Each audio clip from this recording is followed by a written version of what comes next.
বলো তোমার ডিমান্ডটা বলো, কিরকম লুক চাও তুমি? আমার কোনো পার্টিকুলার ডিমান্ড নেই, আমি কোনো মাথায় সেট করে আসিনি। আমি প্রথমবার বিয়ে করছি, এর আগেও করিনি, এর পরেও করতে চাই না।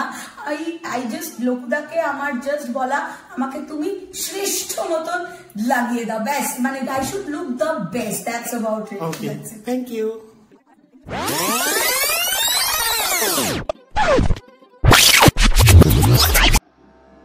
নমস্কার বন্ধুরা, সবাই কেমন আছেন? আশা করি সবাই ভালো আছেন। আর আমি চলে আসলাম আমার একটা নতুন কাজের ভিডিও নিয়ে। এটা আমার 15ই ডিসেম্বর 2024-এর কাজ।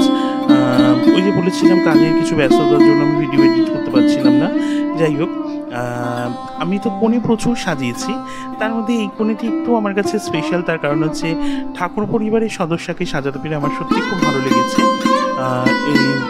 ইনি হচ্ছেন শ্রীমতী প্রণতি ঠাকুর ও শ্রী সুনন্দ ঠাকুরের সুযোগ্য পুত্র সুপ্রভ ঠাকুরের শ্রী ঋত্বিকা চৌধুরী ঠাকুর।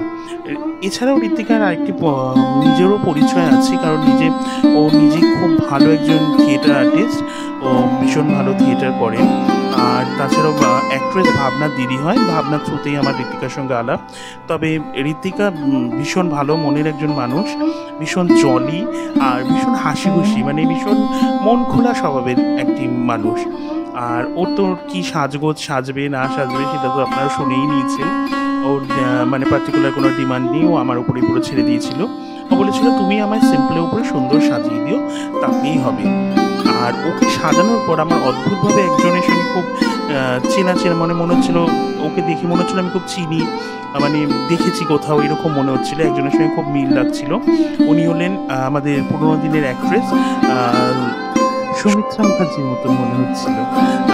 মানে ওকে সাজানোর পর আমার ওনার সঙ্গে অদ্ভুতভাবে ওর মিল পাচ্ছিলাম কিছুটা।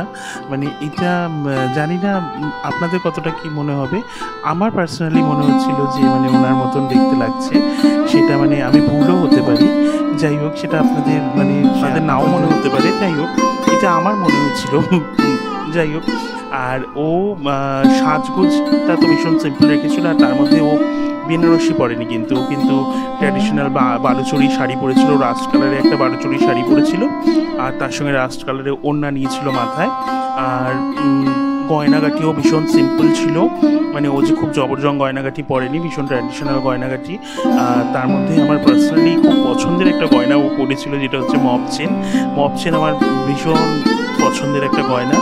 তার কারণ হচ্ছে মপ চেনের মধ্যে একটা বনেদিয়ানা ব্যাপার আছে। আই থিঙ্ক এটাকে মপ চেনই বলে, আমি জানি না, এটা আমি যতটুকু জানতাম আমি সেটাই বলেছি।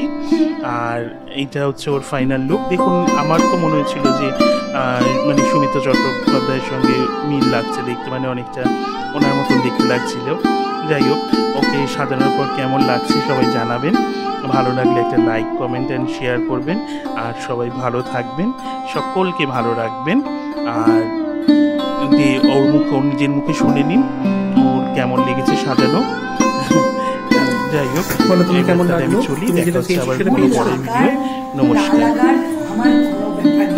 I wanted to look like this and exactly looking like this. Thank you, I love you, I love you. Thank you.